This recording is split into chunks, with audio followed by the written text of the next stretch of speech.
Okay, so guys, I'll be giving some of quarantine tips kung unsay bahaton niyo if naman sa balay. Especially karon nga grabe na kayong pandemic no. Nag-secure na pud tagbalag siguro ni maybe next week. Kay grabe kayo ang cases sa Cebu, sige lagsaka. So one of my first tips is eat eat some healthy meal. So kaon kag fruits, vegetables or unsa pa na, so mo prevent ka og kaon og mga oily foods, especially meat and chicken. Mga oily kini siya mga pagkaon. So among gibuhat damo sa mong family is magkaon na mi og itlog during the day, and then during the night is mag oatmeal mi. Sagula na mo og fruits like apple, banana. So mag healthy living na jud mi na atong time pag start sa pandemic, because na hadlok na mi, di ba? Especially nga karon nga grabe na jud kay ang COVID. The second tip is fitness. So try kang mag exercise imong body, especially nga nag-alata karon nagsigira tag trabaho, especially sa mga workers work from home ra diha, or kanang mga estudyante ba nga nara sa balay di pwede kagawas no. So you can do exercise on your house, inside your house. Dili ka kailangan magawas, pwede ra ka mag yoga or some push-ups, pull-ups no, dagandag mga tutorial sa YouTube. So dili ka necessarily nga mugawas gid sa balay para mag-exercise no. Pero if ako manggod nag-exercise ko sa una biking, that was last June or May nagbike ko.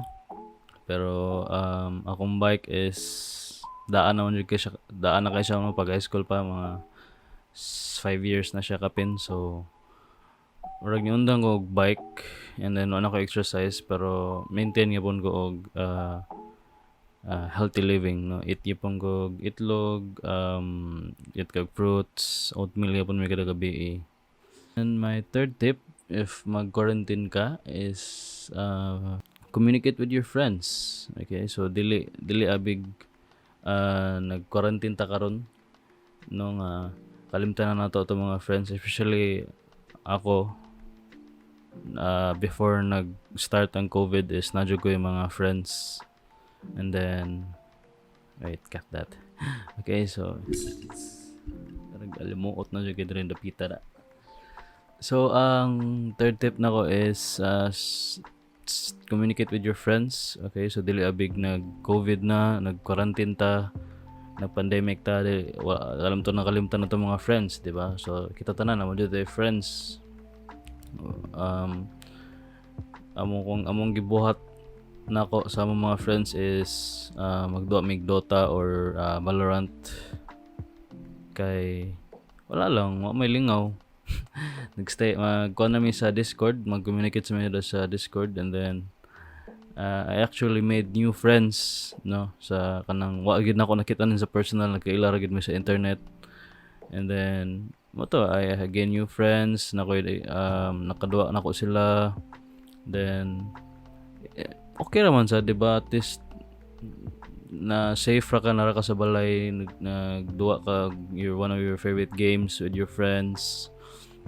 And then para lang sa di ka ma-lonely, diba? Di kabaw ko na uban diha mga tao nga nagpuyo ra nga sila isa, wala sila nagkuyog silang family.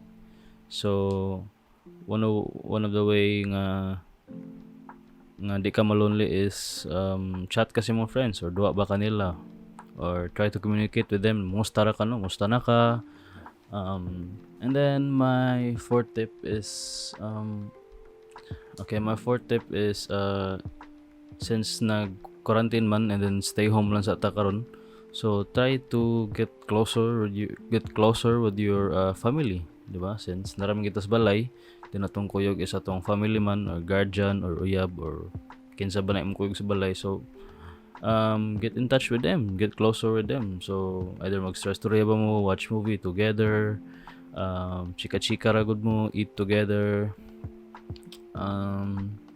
Mura sa namong gibuhat diri, no, so na may time diri nga magtapok mi sa mong sala, then magtanong mig Netflix, or magchika-chika ra mi about sa unsay nakita namo sa Facebook, di ba, balita-balita. So wala, stay family time, di ba?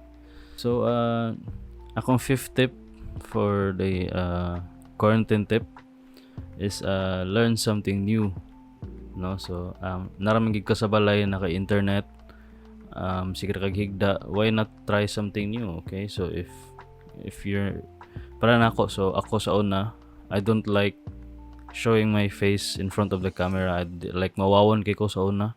So pag start sa pandemic 2020, so nagsige kusog mo jud ko moduha og games, like I stream, I mean I play games with my friends, Dota, Valorant, unsa pa na online games diya. And then naraman ko sa balay ato, like niundang ko eskwela. So nakunaon ako, what if akong kaniya kong duwa, I'd like to kay kusog usag kito ang streaming atong panahon na, kay lagi nara sa balay way buhaton, di ba, kusog kay mga streamers ato. So mo to, I tried streaming at I tried posting videos on YouTube, and then edit na ako. I tried vlogging, travel vlog. Actually nag-vlog ko kuyog sa akong family last July.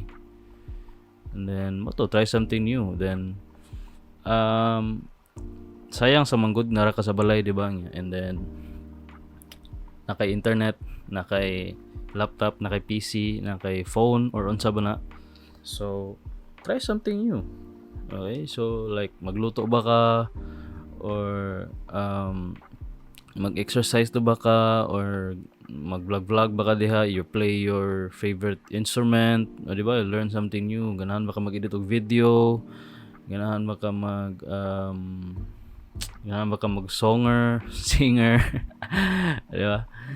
And then that's my last tip in the quarantine. My quarantine tip, 5 tips. 5 tips? Quarantine tips? Okay, so stay safe lang kita, guys, especially karon nga nagsigilagsaka ang cases sa Cebu. Wata ka ba if unsay may tabo, no? Basin lang kalit ng sige lang tagawas-gawas, di ba? Then wata ka ba tong kastorya na day, kay na dito siya naka-interact dito siya tao nga positive og COVID. So if ever magawas ka, kung mag-mask lang jud ka, mag-face shield, then pag alcohol lang jud pirmi, kay jud di jud mada karon, no. Grabe jud kay ang pandemic karon, di na dapat magkumpiyansa. So I hope you like my video, guys, and see you in my next video. Bye bye.